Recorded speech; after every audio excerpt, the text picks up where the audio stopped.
بختار صيغ الصور اللي تتناسب معايا، وبختار منها مثلا شكل الصورة دي، واصبحت ديت هي خلفية الصورة او خلفية الضوء المركز. لو حبيت ارجع شكل ثاني الى وضعه الاساسي بختار ضبط افتراضي عشان يرجع لي الضوء المركز ثاني كما كان، ومفتاح او امر خروج من البرنامج اللي هو بيماثل حرف الاكس بعمل عليه كليك عشان اطلع من الضوء المركز. الامر الثاني او الوظيفة الثانية من وظائف العروض التفاعلية وهي اظهار الشاشة. اظهار الشاشة ممكن يديني اظهار او امكانية اخفاء واظهار اي جزء من الشاشة زي ما حضراتكم شايفين. فبعض برامج السبورات لو عملت اظهار من اعلى بلاقي ان انا بفقد القدره ان انا اعمل اظهار من اسفل، لو عملت اظهار من اليمين ما بيكونش فيه امكانيه للاظهار من اليسار. الكلام ده طبعا مش موجود بالمره في اي كيبورد سوفت وير، ممكن اعمل اظهار في اي وقت في اي اتجاه بما يتناسب مع الوظيفه اللي انا بقوم بيها. لو فتحنا قائمه الخصائص هلاقي عندي اوامر الشفافيه مشابهه تماما او مماثله تماما للي موجود في الضوء المركز. لون الخلفيه، صورة الخلفية، وضبط افتراضي، كل دي أوامر مشتركة مع برنامج الضوء المركز زي ما شفنا قبل كده. بس هو المرة دي تستبدل الشكل زي ما شفناه في الضوء المركز وأحولها إلى طريقة الإظهار. حاليا الإظهار على كافة الاتجاهات، ممكن أخليه أنا إظهار أعلى وأسفل، يعني أفتح المسرح بتاعي أو أفتح الستارة لأعلى وأسفل. وبرضه بنفس الكيفية لو عملت دبل كليك على سطح الضوء المركز بغير شكل أو نمط طريقة الإظهار للشكل اللي أنا محتاجه زي ما حضراتكم شايفين. في عندي وظيفة كمان اللي هي الضوء المركز الحر، والضوء المركز الحر هنلاقي مؤشر الماوس فيها عبارة عن مقص. في الحالة ديت أنا ممكن أفتح مساحة معينة حرة زي ما حضراتكم شايفين على سطح السبورة بالطريقة دي. في الحالة ديت ممكن أغير مكان أو موضع الصورة زي ما حضراتكم شايفين. قائمة الخصائص هنلاقيها برضو زي ما اتفقنا بتشترك مع الضوء المركز والإظهار في أوامر كتيرة جدا. الجديد دلوقتي إن هو ممكن يديني إمكانية ضوء مركز متعدد، وفي الحالة دي أقدر أحدد أي مساحة أو أي عدد من المساحات أنا محتاجه في نفس الوقت.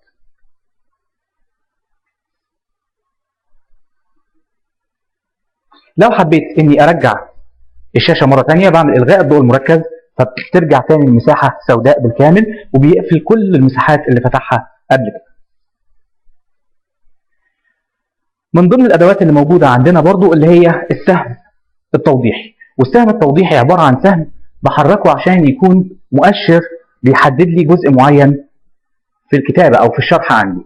في الحالة دي لو حبيت أغير موضعه هعمل كليك على جسم السهم وابتدي أسحبه من مكانه إلى موضع آخر. اما لو حبيت ان انا اغير اتجاهه بعمل كليك على راس السهم وابتدي اغير اتجاه السهم بالكيفيه دي. لو عملت كليك يمين عشان اشوف خصائص السهم التوضيحي هلاقي ان انا اقدر اغير في لون خلفيه السهم او لون السهم نفسه، او اغير في اتجاه السهم بحيث ان انا اخليه يمين يسار او اعلى او اسفل اللي هي الاتجاهات الاساسيه، او اخليه سهم مخصص وفي الحاله ديت هغير زاويه الميل للزاويه اللي انا عايزها بحيث يكون السهم بتاعنا مايل زي ما حضراتكم شايفين. الشفافية بنفس الكيفية وضبط افتراضي وخروج من البرنامج ممكن أعمله بطريقتين، يا إما أعمل كليك على أمر خروج من البرنامج هنا، أو أعمل مرة ثانية على شريط الأدوات كليك على السهم التوضيحي فيختفي من على السبور. من ضمن أدوات العرض التفاعلي هي أداة شاشة التنبيه، بفعلها من على شريط الأدوات، وهي عبارة عن شاشة بتهذل لي كافة الأنشطة اللي موجودة على الكمبيوتر فعال على سطح المكتب، وبتعرض لي رسالة مخصصة على الطلاب أو على الحضور اللي بيشوفوا العرض التفاعلي. باستخدام قائمة الخصائص أقدر أتحكم في شاشة التنبيه، ممكن أغير لون الخلفية أو الشفافية أو صورة الخلفية زي ما شفنا قبل كده. ممكن كمان نختار الجملة، والجملة أقدر أختار أي جملة من الجمل المبرمجة مسبقا على البرنامج، أو أختار جملة مخصصة وأبتدي أكتب باستخدام برنامج لوحة المفاتيح الكتابة اللي أنا عايزها تظهر على الشاشة. كمان نقدر نغير خط الكتابة. في الحالة ديت أنا ممكن أغير شكل الكتابة، أغير لون الكتابة، أغير نمط الخط زي ما حضراتكم شايفين، أقول موافق وهيصبح دوت شكل الجملة عندي في الحالة دي. شاشة التنبيه مماثلة جدا للشاشة أو شاشة التوقف العادية اللي بنشوفها على الكمبيوتر. في في الحاله ديت لو عملت كليك في اي موضع على شاشه التنبيه بتختفي وترجع تاني الى سطح المكتب. بس لو حبيت ان انا اخليها او اخلي العرض مرتبط بالزمن اقدر اعمل كليك مره ثانيه على قائمه الخصائص واختار اعدادات الوقت، وفي الحاله دي انا بحدد زمن معين تفضل الشاشه ديت معروضه فيه، يعني لمده مثلا 10 ثواني. لو قلت موافق مفيش اي تاثير خالص على شاشه التنبيه، هتفضل معروضه لمده 10 ثواني، وده بيساعدني على جدوله زمن الدرس. يعني لو حددت 3 دقائق عشان اناقش نقطه نظريه، في نهايه 3 دقائق زي ما حضراتكم شفتوا بيرجع تاني الى سطح المكتب الاساسي عشان ينبهني ان انا لازم استأنف انشطه العمل من خلال الكمبيوتر زي ما كنت شغال. من ضمن الادوات اللي بتساعدني على زياده الانتاجيه او اضافه مصادر جديده لبرنامج السبوره التفاعليه عشان اقدر اوصل لنتائج افضل في تحضير العرض التفاعلي هي عمليه التقاط الشاشه. وعمليه التقاط الشاشه ممكن اقوم بيها باستخدام مجموعه انماط زي التقاط كامل الشاشه او التقاط نافذه محدده او التقاط مساحه محدده ثم التقاط مساحه حره، وده طبقا لمجموعه من الاعدادات اللي هي مسؤوله عن اضافه الصوره الى صفحه جديده او اضافه الصوره الى الصفحه الحاليه. خلونا نشوف ايه اللي ممكن يحصل لما نعمل حاجه زي كده. انا هعمل تصغير لبرنامج السبوره وهعمل من التقاط الشاشه التقاط كامل الشاشه. في الحاله ديت البرنامج بيضيف صوره جديده، بيعمل التقاط لسطح المكتب وبيضيفه كصوره جديده على صفحه جديده داخل البرنامج. بنفس الكيفيه احنا ممكن نعمل التقاط لنافذه لبرنامج معين او لمساحه محدده. يعني لو حبيت اعمل التقاط للحيز ده من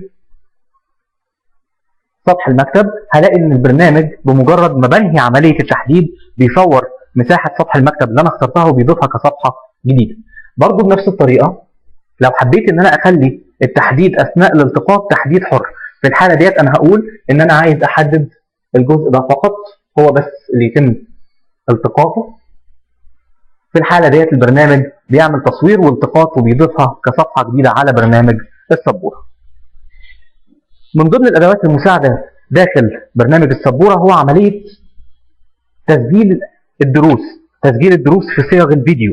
وفي الحاله دي انا ممكن اعمل التقاط كامل الدرس صوت وصوره بكافه الانشطه اللي بتتم على سطح المكتب وابتدي اسجلها كدرس فيديو طبقا للاعدادات اللي انا بختارها من هنا، وهي مسؤوله عن تحديد مساحه التسجيل سواء كان تسجيل كامل الشاشه او تسجيل نافذه محدده او مساحه محدده. تسجيل مساحه العمل فقط او تسجيل كل المساحات هتكون مسؤوله عن تحديد مساحه الالتقاط سواء كان سطح المكتب بالكامل او المساحات اللي بتظهر مثلا من الضوء المركز او بتظهر من شاشه الاظهار. طبعا طالما انا موصل على جهاز الكمبيوتر ميكروفون بيبتدي البرنامج يسجل صوت وصوره. التسجيل بيتم في البرنامج بصيغه AVI، بس لو حبيت ان انا احول صيغه AVI اللي بتتميز بجوده ونقاء الصوت والصوره على حساب المساحه التخزينيه، البرنامج بيديني مجموعه من برامج التحويل عشان اقدر استخدمها في التحويل بين صيغ الفيديو المختلفه. يعني هحول AVI الى صيغه الفلاش او هحول AVI الى صيغه ويندوز ميديا فيديو على اساس ان انا بعمل ضغط للمساحه على حساب جودة الصوت والصورة بنسبة بسيطة، بقلل جودة الصوت شوية وجودة الصورة شوية مقابل ان انا اوفر في المساحة التخزينية او انشئ ملفات للدروس ذاتية التنفيذ زي عروض الفلاش ذاتية التنفيذ بصيغة EXE. من ضمن الوظائف اللي بيوفرها لي البرنامج مجموعة من الادوات الخاصة. اولها هو برنامج مولد الارقام العشوائي اللي بيساعدني اني اعمل توليد لمجموعة من الارقام بشكل عشوائي كل مره بعمل فيها كليك على ابدا الاختيار. في الحاله دي لو حبيت ان انا احل معادله فيها متغيرين او 3 حتى 7 متغيرات، او حبيت ان انا اعمل مسابقه داخل الفصل بين مجموعه من الطلاب، في الحاله ديت بعمل المتغيرات دي وكل مره بعمل فيها كليك على ابدا الاختيار بيتم تغيير الارقام بشكل عشوائي. بعد كده وفي ادوات خاصه هنلاقي موجود عندنا برنامج الاله الحاسبه، وده مكون طبعا من مكونات ويندوز. بعد كده في ادوات خاصه هنقابل العدسه المكبره، والعدسه المكبره مهمتها انها تكبر المحتوى او تكبر المساحه اللي انا واقف عندها بالماوس. يعني لو حركت الماوس ووقفت بيها على الصوره اللي موجوده عندي او الكائن ده هلاحظ ان هي بتديني تكبير للموضع اللي الماوس بتشاور عليه. خصائص العدسة المكبرة زي ما حضراتكم شايفين ممكن تكون شكل العدسة، وفي الحالة دي شكل العدسة هيكون عدسة دائرية بالشكل ده، أو هتكون عدسة مربعة. معامل التكبير ممكن يكون 100% أو 200% ضعف الحجم، 3 أمثال الحجم أو 4 أمثال الحجم. خلينا نختار 300% ونعمل تكبير. هنلاحظ طبعا إن حجم الصورة أو حجم معامل التكبير بتاعنا زاد. لو اخترت بعد كده حجم العدسة اللي هو حجم العدسة المكبرة نفسه، ممكن أخليها عدسة صغيرة أو كبيرة. زي ما حضراتكم شايفين حجم العدسة المكبرة دلوقتي بقى أصغر. تثبيت الصورة هيخلي الصورة تقف وتتوقف عن التقاط أي نشاط للماوس. زي ما حضراتكم شايفين أنا بحرك الماوس لأي موضع، ومع ذلك العدسة المكبرة ما زالت بتحتفظ بنفس الصورة. لغاية ما أرجع مرة ثانية لقائمة الخصائص وأختار منها تثبيت الصورة مرة ثانية، فترجع العدسة نشطة وفعالة مرة أخرى. من قائمة الخصائص ممكن أعمل عكس الألوان، وعكس الألوان هيديني الصورة المتممة للألوان اللي موجودة عندي في الكتابة. عكس الصورة بيفيد لو كان عندي مثلا برنامج مسؤول عن عرض الصور الملتقطة بواسطة مجهر رقمي. في الحالة ديت أنا ممكن أعمل عكس للصورة بحيث إنها تعرض لي الصورة المتممة أو النيجاتيف عشان تديني دقة أكتر لتفاصيل الألوان أو تباينات الألوان الموجودة في الخلية دي. مرة ثانية كليك على قائمة الخصائص واختار عكس الألوان عشان أرجع شكل الصورة تاني كما كانت. هعمل كليك على مفتاح إكس عشان أقفل العدسة المكبرة والغي تفعيلها. من أدوات خاصة هشغل برنامج شريط التلميحات اللي باستخدامه ممكن أعرض رسالة معينة على الشاشة باستخدام برنامج لوحة المفاتيح عشان أكتب الرسالة المخصصة اللي أنا عايز أعرضها. بتحكم بعد كده في خواص عرض الرسالة، سواء كانت نوع الخط اللي أنا هستخدمه، خلفية الكتابة وشفافية الخلفية، سرعة عرض الكتابة واتجاهها، ومسار الحركة اللي هي بتتحرك فيه. خلونا نشوف ايه اللي هيتم. هنلاحظ ان الرسالة بتعرض بالخصائص اللي انا اخترتها. لو عملت كليك على الرسالة بيطلع لي شريط ادوات بيرجعني مرة ثانية الى اعدادات شريط التلميحات عشان اغير اتجاه الكتابة،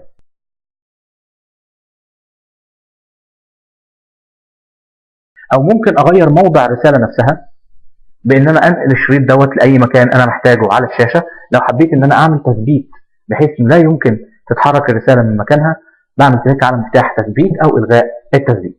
لو حبيت ان انا اقفل شريط التلميحات بالكامل، بعمل كليك على مفتاح خروج عشان اطلع من شريط التلميحات. من ادوات خاصه بستدعي برنامج الساعه، وبرنامج الساعه هلاقي ان هو بيديني امكانيات قويه جدا اني اقدر استخدم ساعه عاديه او ساعه رقميه. لو حبيت ان انا اغير الشكل في اي وقت بعمل كليك على النمط اللي انا محتاجه، ساعه رقميه 1 او ساعه رقميه 2. ممكن اغير الطريقه من انها مجرد ساعه عاديه بتعرض لي الوقت الى ساعه ايقاف تنازليه عشان ابدا اشغل تايمر يديني وقت معين، 5 دقائق 3 دقائق، وقت معين لحل او اجابه مجموعه من الاسئله. ممكن اعمل ايقاف مؤقت للتايمر واعمل له كمان ضبط للاعدادات. هعمل ساعه ايقاف تصاعديه عشان البرنامج يعد لوقت معين انا محتاجه، وبتحكم في الكلام ده كله عن طريق اعدادات البرنامج اللي بتخليني اقدر اتحكم في كل اعدادات التوقيت، سواء كانت اعدادات الساعه او اعدادات خلفيه شكل الساعه. وفي الحالة دي أنا ممكن أعمل تنشيط آلي بعد نفاذ وقت معين باستخدام ساعة الإيقاف التصاعدية أو التنازلية عشان أستدعي بيها صفحة إنترنت أو صفحة من ملف العرض التفاعلي الحالي.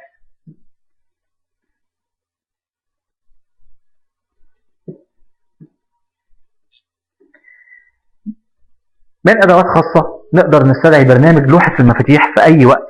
مش لازم إن أنا الاقي ايقونه موجوده على الشاشه، او لو حبيت ان انا استخدمها في اي وقت ممكن استدعيها عن طريق مفاتيح ادوات خاصه بحيث انها تظهر معايا في اي وقت بكون في حاجه لاستخدام الشاشه دي. بعد كده بيجي لنا البرامج المفضله، والبرامج المفضله احنا بنقدر ان احنا نضيف مجموعه من التطبيقات اللي احنا بنستخدمها باستمرار عن طريق شاشه الوصول السريع او اضافه الاختصارات. بعمل كليك على مفتاح اضافه وابتدي اضيف